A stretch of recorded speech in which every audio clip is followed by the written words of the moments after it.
A monk named Swami Agnivesh traveled from village to village with his group of followers. During the day, they collected alms, and during the night, either took shelter of a kind host or slept under the tree.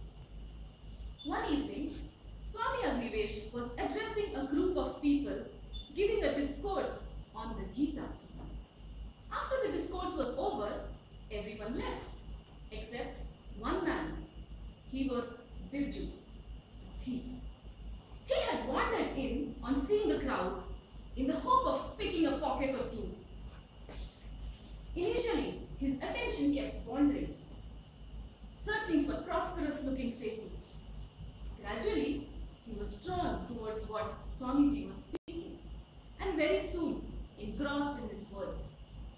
After the discourse was over, he approached Swamiji with folded hands. Swamiji, I am Birju, a petty thief. Birju, I have nothing to give you except my wisdom. Steal that. Swamiji, I was very inspired by your words. I want to change my life. I want to repent. I want to lead an honest life. That's very good. It's never too late to realize your mistakes.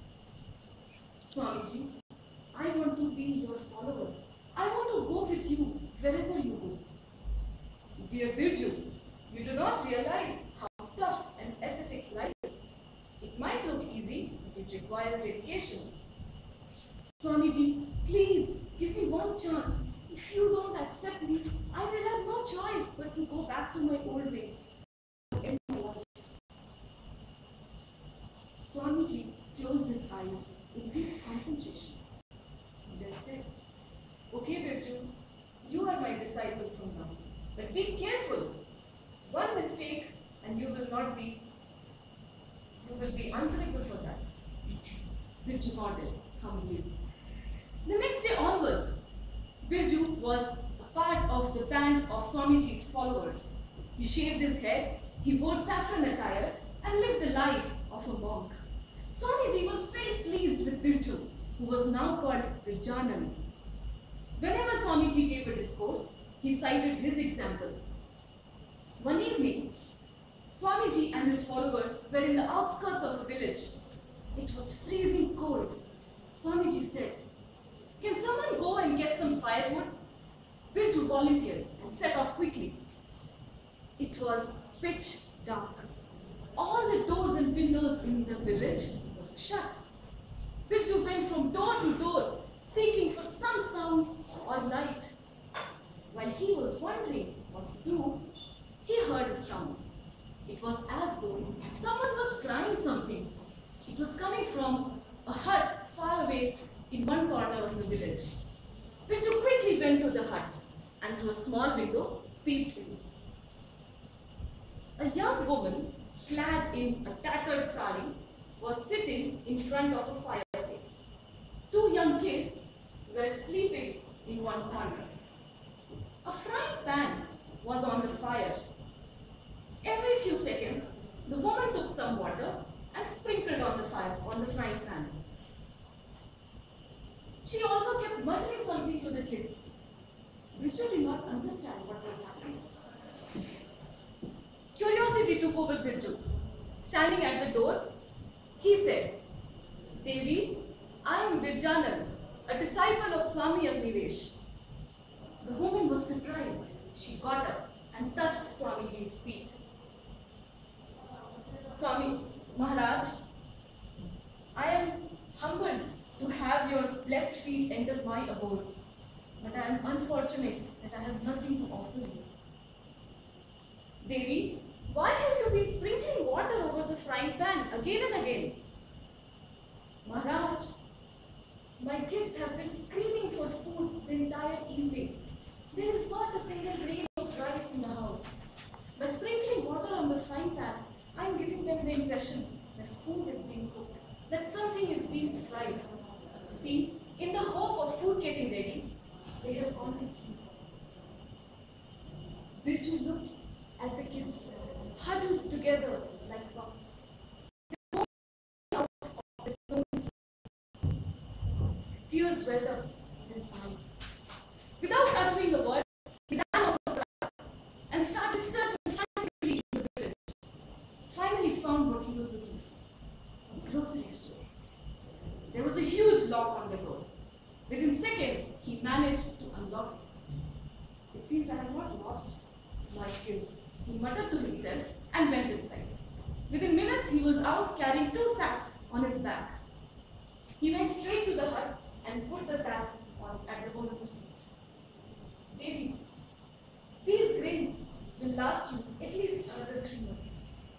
Before the lady could ask anything, he rushed out and came back to his camp. There, Swami Agnivesh was still waiting for him.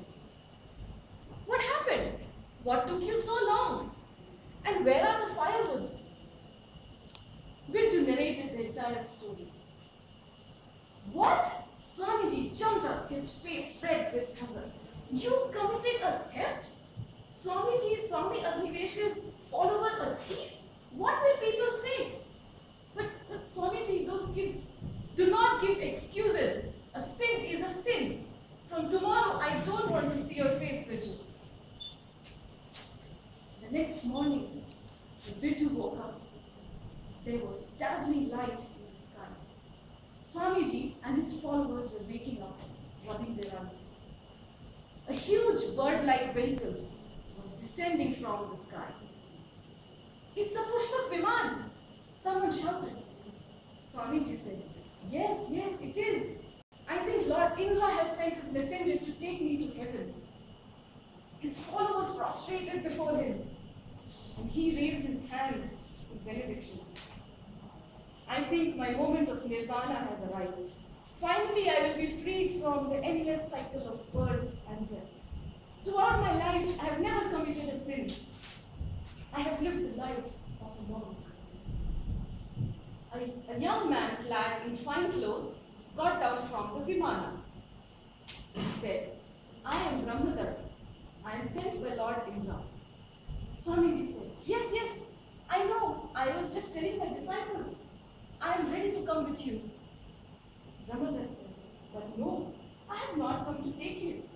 I have come to take him, pointing towards Birju. Swamiji stuttered, quite sure he hadn't heard it right. You have come to take him? The thief? Yes. His act of kindness last night has surpassed all your virtuous deeds. When the end is noble, the means is not that important. Lord Rama killed Bali by treacherous means.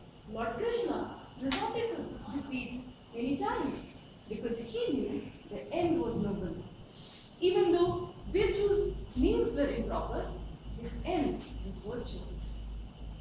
Swamiji stood shocked and speechless as Birju followed Brahmadatta into the Pushpak Viman. Back to you.